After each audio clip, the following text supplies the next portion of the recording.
Okay. Hi, Bjorn. How are you? Hey, I'm good. How are you doing today? Doing good. Thank you for coming on the show. It's nice to have you here. So, you have written a couple of books, and we're going to be talking about those. One of them, you'll probably have to help me pronounce the title. This book one, well, let me give it a try. Runes of the Dokkrsdottir? Very close. Runes of the Dokkrsdottir. Oh, not even close. Very, Okay. yeah, it's very phonetic language. Okay. And that's what, Norwegian? Yeah, it's Old Norse, the Viking language. Oh, all right.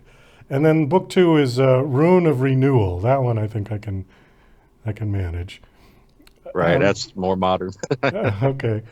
It says on your bio that you were not a formally trained writer, and you worked in the industrial manufacturing for your life. What were you manufacturing? Ends up, I started a machine shop out of high school, but spent the last 30 years in metal recycling. Actually, it wasn't by design. That's just where I ended up at two different companies, and I'm currently a manager at the one I'm at now. But I was anything from the floor sweeper on up to machine operator, kind of your normal blue collar guy. But I love writing also. So metal recycling. So people would just bring in anything, old cars or. Yeah, well, right now where I'm at, I'm doing copper, aluminum. It's wire, any scrap wire. We grind it back down and recover the basic components and resell it to be made into more wire usually. Well, how much is copper going for now? Ooh, right now I think scrap price is 470, 480 a pound, Oh, close to that. okay. All right. Because I remember when I built a house and we had a lot of copper wire left over and we took it back to recycle and we got like a couple $100 back for it. Oh yeah, yeah. Yeah. Yeah, I threw away an extension cord years ago, and guys at the junkyard were fighting over it. That's when I realized, yeah, copper's valuable. People fight over it. Okay, before we dive into the books though, obviously these sound like sort of old Viking tale type books. Is that kind of what it is? Yeah. It starts off that way. It's actually a very complicated story. It's very layered, and it spills into different times and places actually. And the characters are very deep, and they're also complicated. So in a way, it's got a little bit of something for everybody, depending on what your flavor is. But it's a little bit of everything. But that is where it starts. It starts off in the 800s Viking era in Norway. Well, we call it Norway now. It was the Scandinavia back then, and starts with the central character who is also very complicated and layered. It's an interesting story. It took a while to put it all together and make it make sense. Okay, well, I guess I have two questions then. Is where did this story come from? And then why did you decide to write it? Actually, I like telling that part because, like I say, I was never trained as a writer. Most of my writing was always for work, and it was technical or work instruction and stuff like that. When I started getting, I love history, so I did write history on the side. It was never as a job though; it was just guest pieces and things like that about Civil War history, Viking history, World War II, all kinds of history. Then I got into genealogy and started looking at my genealogy, and a lot of that, uh, confluence of all these interests came together, and I put together a story about this kind of oddball female Viking warrior, and the whole story just started building around that. It's confluence of history, genealogy, different sciences I like to look at, and I just do a lot of research on different things, and I started picking out pieces of all that and put it together and got my story out of it. It took about probably 2 years to formulate what the story was going to be, and then I just started writing, and I just started hammering it out and stuck with it and got it out. The first three books I had written in probably maybe 7 months, 6 months. The first three books. Okay, I only see two. How many are in the series? Well, yeah, the first two are out. That's the Runes of the Dokkrsdottir and Rune of Renewal. Rune of Destiny is getting polished up now to be released. Then there's another book four is Rune of Revenge. That one is also soon to follow book three. Those are done. Book five's at the editor. That's Rune of Whispers, and I'm writing Rune. spirits right now. That's book 6, but there will be a 7 after 6. After that, I'm not sure. There could be up to 4 or 5 more. It just depends on if I run out of steam or not. But right now, it's still going strong. It just keeps building and building, and there's more and more to write. So it's cool that it turned out this way. Well, the way you described the whole series, I mean, I couldn't begin to place it in a genre. What genre would you place this series in? That's a good question too. I really not sure. I call it fantasy fiction or fantasy historical fiction. I asked my editor that, and she said it kind of fits in several. I said, yeah, I know it's kind of hard to place. It's not real cut and dry. It's not like just a story that fits in one time frame. It's there's sorcery and dragons. It's a little bit of everything. So it's kind of hard to place. But if I had to put it somewhere, I'd say probably fantasy historical fiction. Is it Lord of the Rings ish? Parts of it are. Some of it is. Some of it's almost Marvel Universe type stuff with superheroes. It's just got a little bit of everything in it. I can't for the life of me come up with a Viking movie right now in my head, so I can't bring that up as a comparison. You know what I mean? If I had to relate it to something on film that's Viking related that would resemble what I wrote, would be probably the series Vikings that was on the History Channel with Travis Fimmel played Ragnar Lothbrok. That's probably pretty close to some of it. That's the earlier portion of the timeline. It matches that pretty well. So you said it moves around in time. I mean, is this time traveling, or is it just the series progresses through centuries? A little bit of both.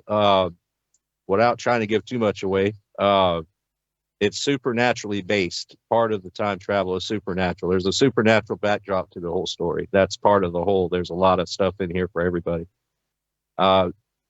The real world, like the battle scenes and things like that in all eras, is it's normal. It's not like anybody shooting lightning bolts out their hands and frying bad guys, nothing like that. But there's always a supernatural backdrop. The main character has a lot of supernatural happenings and visions and omens around her and her destiny. I won't say, of course, for the people that want to read it, but her destiny is very, let's just say, out of the ordinary. And it does involve her being in different times as well.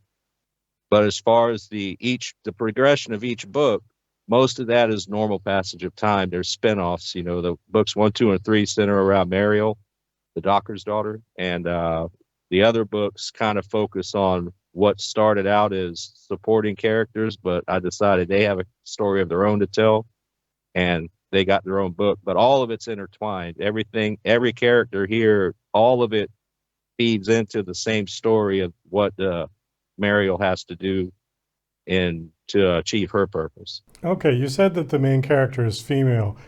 While you were talking, I was visioning Wonder Woman and Xena.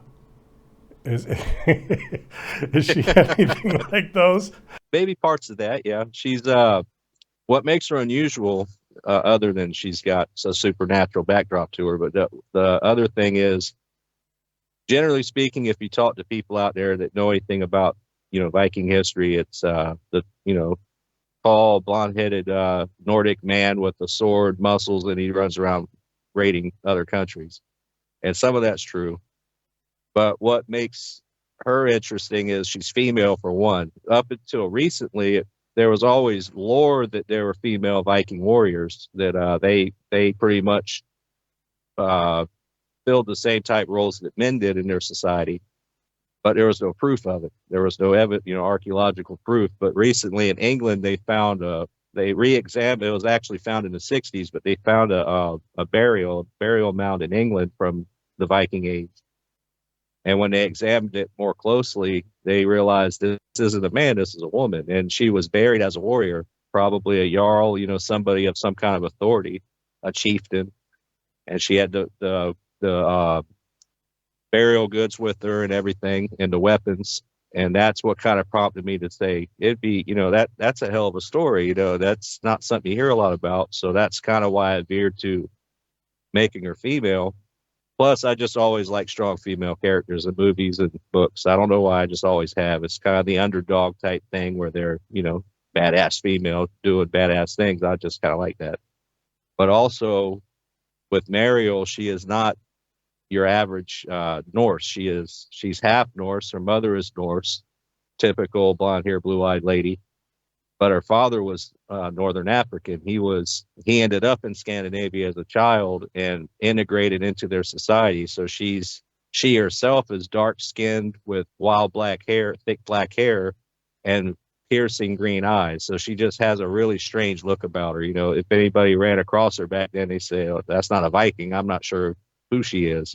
So just all these things that make her unique. She sounds like Elvira. Yeah, probably close, but darker skin, baby. Yeah. Darker skinned Elvira. Yeah, Elvira was kind of prison pallor. She was pretty pasty, I think. So you said that this runs through many centuries. Is it familial in the sense that like it's the children and the grandchildren and the next generation of the same family? Yeah, actually, some of it is. Some of the story, it progresses into her descendants play a large part of this. Like I say, I don't want to give too much away, but she ends up being with some of her own descendants in this time travel aspect. So yeah, she has 3 children, and their children, and through their progeny, they end up playing a huge part in this as well. This whole purpose of hers. Well, I don't think we gave too much away. I think we just sort of stimulated people's curiosity, because I still have no idea what the story's going to be about and what's going to happen. So, hopefully this is just a good intrigue. Okay, well, we're just about out of time. So again, book 1 and 2 are out, right? Yes, sir. And 3, 4, 5, and 6 are coming. Do you have a specific time frame that you're going to release 3, 4, 5, 6? Like every couple months or a year? Or yeah, three should be close. It should be by the end of next month. Just depends on, I got to get with my book designer and all that, find out exactly where we are. But it should be by the end of next month, I would say. And then book 4 ought to be right behind that, maybe within 2 months after that. The first 2, are you getting good reviews? So far, I haven't had a lot of.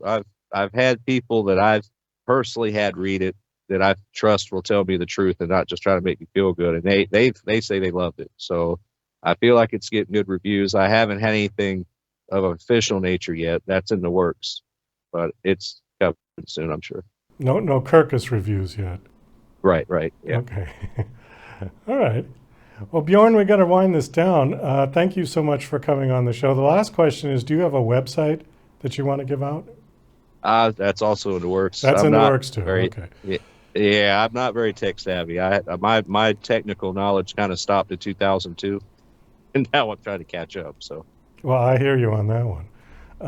The books are available on Amazon, I assume, and Barnes and Noble, places like that, right? Yes, sir. Yep. Okay. All right. Well, again, thank you for coming on the show. It was nice meeting you, and best of luck. I look for the rest of the series. Nice to meet you too.